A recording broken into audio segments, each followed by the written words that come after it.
Good morning students. तो आज हम अपना बीएससी बीएड फर्स्ट ईयर का टॉपिक पढ़ेंगे। तो देखो, हम अर्धसूत्रीय विभाजन के बारे में पढ़ रहे थे और मैंने आप लोगों को बताया था कि जो अर्धसूत्रीय विभाजन है वो दो चरणों में पूरा होता है। अर्धसूत्रीय विभाजन फर्स्ट और अर्धसूत्रीय विभाजन सेकंड। ठीक है, तो हम अर्धसूत्रीय विभाजन फर्स्ट की अवस्थाएं पढ़ रहे थे, जिसमें थी prophase first, metaphase first, anaphase first और टेलोफेज फर्स्ट। अब जो अर्धसूत्रीय विभाजन फर्स्ट होता है, उसकी जो प्रोफेज फर्स्ट अवस्था होती है उसको भी क्या है, आगे 5 और परावस्थाओं में बांटा गया है। कौन कौन सी? सबसे पहले लेप्टोटिन, फिर जाइगोटिन, पैकाइटिन, डिप्लोटिन और डाइकाइनेसिस, जिसमें से हमने लेप्टोटिन अवस्था के बारे में पिछले लेक्चर में पढ़ लिया था। तो आज हम पढ़ेंगे जाइगोटिन अवस्था के बारे में और पैकाइटिन अवस्था के बारे में। ठीक है, तो देखो, जो जाइगोटिन अवस्था होती है उसको हम युग्म सूत्रा अवस्था भी बोल सकते हैं। अब युग्म सूत्रा अवस्था क्यों बोलते हैं? क्योंकि इसमें गुणसूत्रों के युग्म या फिर जोड़े बनते हैं। ठीक है, तो देखो, जाइगोन का मतलब होता है पास आना। तो इसमें क्या होता है कि जो गुणसूत्र होते हैं, जो एक जैसे गुणसूत्र हैं, वो पास पास आते हैं। तो ठीक है, गुणसूत्रों का जाइगोन का मतलब हो गया पास आना। अब हम पढ़ते हैं कि जो जाइगोटिन अवस्था है उसमें कोशिका के अंदर कौन कौन से परिवर्तन होते हैं। तो देखो, जो भी प्रोफेज अवस्थाएं होती है, चाहे समसूत्रीय विभाजन की हो चाहे अर्धसूत्रीय विभाजन की, तो प्रोफेज अवस्था क्या है, कोशिका के केंद्रक के अंदर पूर्ण होती है। ठीक है, या फिर कोशिका के केंद्रक के अंदर प्रोफेज अवस्था चलती है, चाहे वो समसूत्रीय विभाजन की हो चाहे वो अर्धसूत्रीय विभाजन की हो। और प्रोफेज के बाद जो भी अवस्थाएं हैं, जैसे मेटाफेज, एनाफेज, टेलोफेज, वो सारी की सारी कहाँ चलेगी? कोशिका द्रव्य के अंदर। ठीक है, प्रोफेज केवल और केवल प्रोफेज अवस्था केंद्र के अंदर चलेगी और जो बाकी की अवस्थाएं हैं वो कोशिका द्रव्य के अंदर चलती है। तो पढ़ते हैं कि जाइगोटिन अवस्था में कोशिका में कौन कौन से परिवर्तन होते हैं या फिर गुणसूत्रों में। तो देखो, इसमें क्या होता है, गुणसूत्रों में संचलन प्रारंभ हो जाता है और समजात गुणसूत्र निकट आने लगते हैं। मतलब कि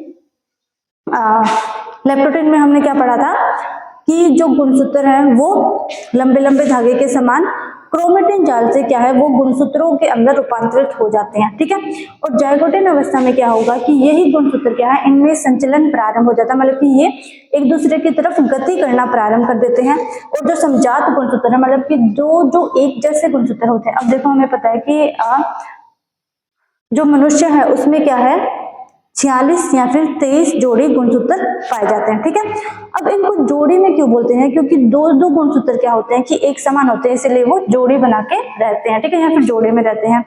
तो उन्हीं गुणसूत्रों को हम बोलते हैं समजात गुणसूत्र। और जाइगोटिन अवस्था में क्या होता है कि जो भी समजात गुणसूत्र है वो पास पास या फिर निकट आने लगते हैं। ठीक है, अगला परिवर्तन कि देखो, जो भी जीव है या जो भी पादप है, उनकी जो जनन कोशिकाएं हैं उनमें हमें पता है कि 2n गुणसूत्र होते हैं। ठीक है, 2n मतलब कि 2 जोड़ी या फिर 23 जोड़ी, मतलब कि 2n मतलब कि द्विगुणित अवस्था में गुणसूत्र होते हैं। ठीक है, जिसमें से जो n गुणसूत्र होते हैं वो पिता से प्राप्त होते हैं और बाकी के जो n गुणसूत्र है वो माता से प्राप्त होते हैं। ठीक है, अब जो ये गुणसूत्र होते हैं, मतलब ये मान लो जो ये 23 जोड़े या फिर जो 46 गुणसूत्र है, उसमें से 2 गुणसूत्र क्या है, आपस में एक जैसे दिखाई देते हैं या फिर एक जैसी संरचनाएं इनकी होती है।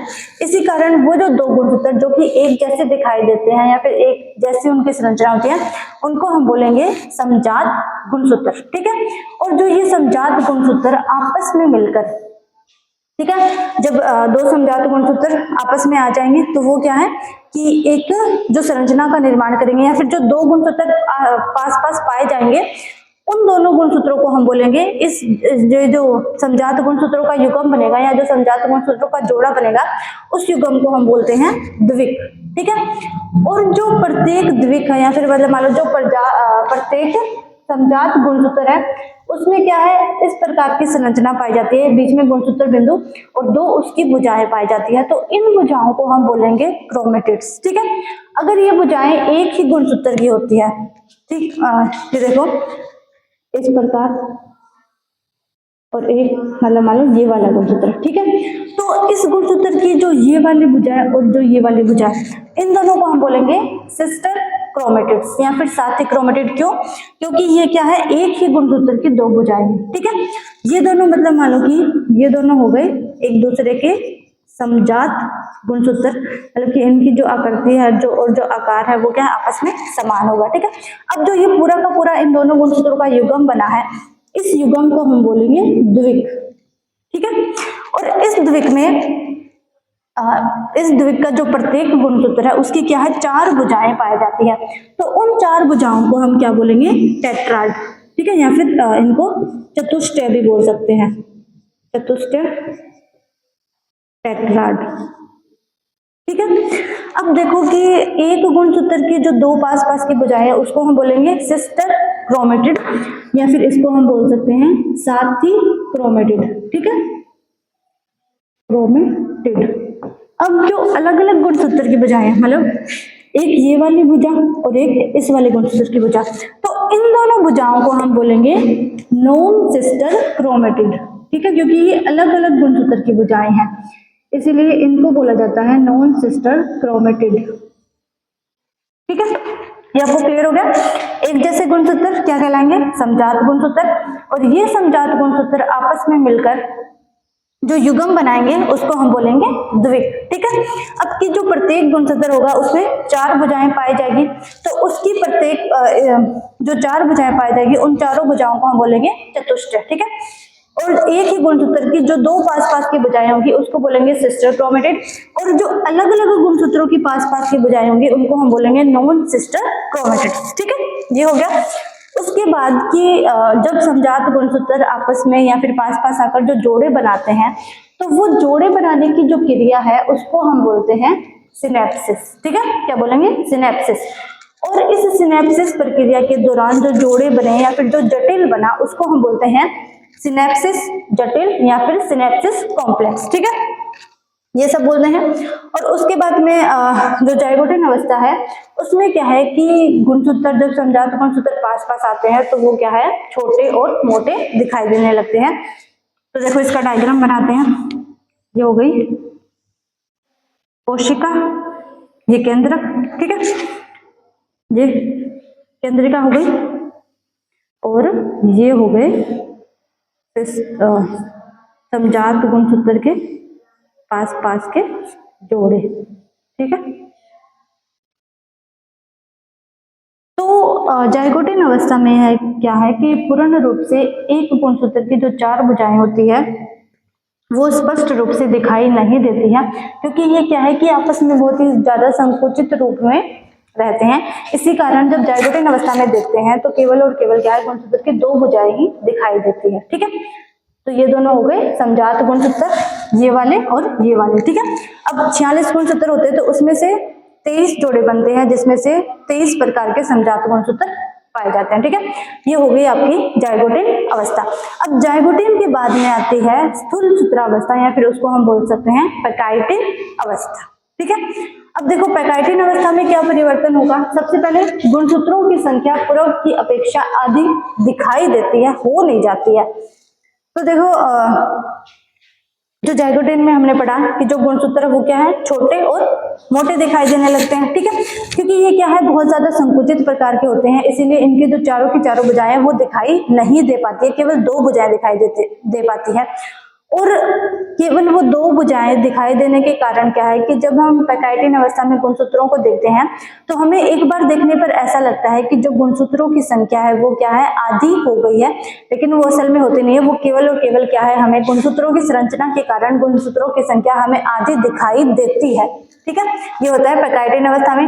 अगला है केंद्रिका अधिक स्पष्ट, मतलब कि केंद्रक में जो केंद्रिका पाई जाती है वो क्या है, बहुत ज्यादा स्पष्ट रूप में हमें दिखाई देने लगती है, किसमें, पैकाइटिन अवस्था में। ठीक है, अगला है जीन विनिमय। तो देखो पैकाइटिन अवस्था में क्या होगा कि जो ये गुणसूत्र है इनके क्या है, जब पैकाइटिन अवस्था स्टार्ट होगी और जब अपने एंड तक पहुंचेगी तब तक क्या है कि जो गुणसूत्रों की संरचना है वो क्या है, इस प्रकार अच्छे से दिखाई देने लग जाती है। ठीक है, इस प्रकार। ठीक है, अब देखो पैकाइटिन अवस्था में क्या है कि जीन विनिमय की प्रक्रिया होती है, जो कि बहुत ही विशिष्ट प्रक्रिया होती है। ठीक है, अब देखो कि जीन विनिमय क्या होता है। तो देखो दो समजात गुणसूत्र पास में होंगे।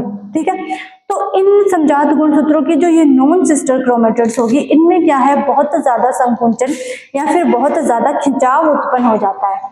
ठीक है, इन दोनों में ऐसे खिंचाव उत्पन्न हो जाएगा, जिसके कारण क्या है कि इन दोनों समजात गुणसूत्रों की जो एक एक भुजाएं हैं वो थोड़ी थोड़ी टूट कर क्या है, अलग हो जाती है। ठीक है, मतलब मान लो ये वाली भुजाएं, हाँ इसको ऐसे बना देते हैं। ठीक है, इस प्रकार। तो अब देखो कि ये वाला जो गुणसूत्र है, इसकी मतलब मान लो ये इतनी भुजा संकुचन के कारण क्या है, टूटकर अलग हो गए, या फिर इस भुजा का एक छोटा सा खंड क्या है, टूटकर अलग हो गया, बहुत ज्यादा संकुचन या फिर बहुत ज्यादा खिंचाव के कारण। और इस बार दूसरे वाले गुणसूत्र का भी मान लो ये वाला जो पार्ट है, ये वाला जो खंड है, वो खिंचाव के कारण टूटकर अलग हो गया। ठीक है, अब देखो कि पैकाइटिन अवस्था में क्या होगा कि ये दोनों गुणसूत्र पास पास पाए जाते हैं, जिसके कारण क्या होगा, देखो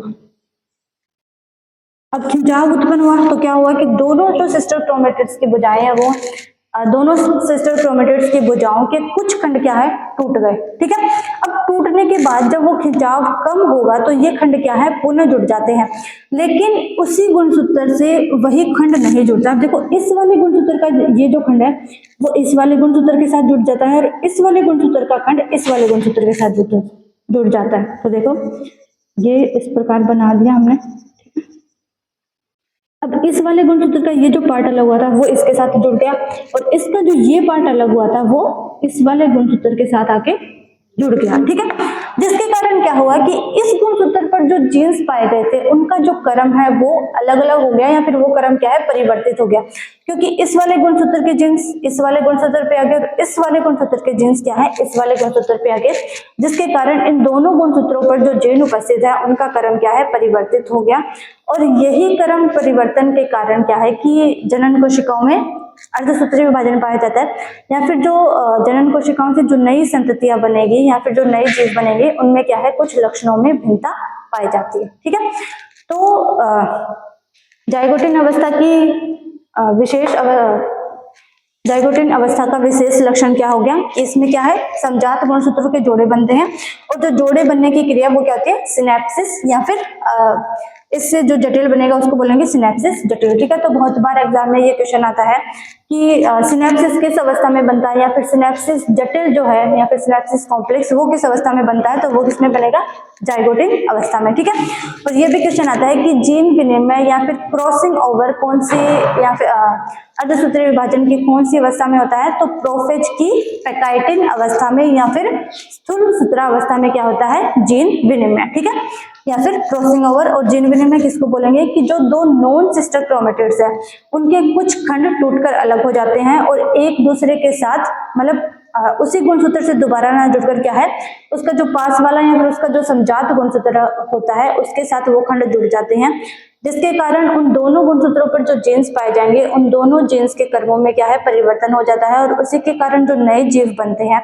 या फिर जो नई संतति बनती है उनमें कुछ लक्षण अपने माता पिता से भिन्न होते हैं, क्योंकि इनमें जीनों के क्रम का परिवर्तन हो गया है। ठीक है, तो आज हमने ये दो अवस्थाएं पढ़ ली, जाइगोटिन और पैकाइटिन। अब अगले लेक्चर में हम प्रोफेज फर्स्ट अवस्था को कंप्लीट कर लेंगे। अगली दो स्टेजेस बच गई है। प्रोफेज की दो उप अवस्थाएं डिप्लोटिन और डाइकाइनेसिस, जो कि हम नेक्स्ट लेक्चर में करेंगे। ठीक है, आज के लिए इतना ही।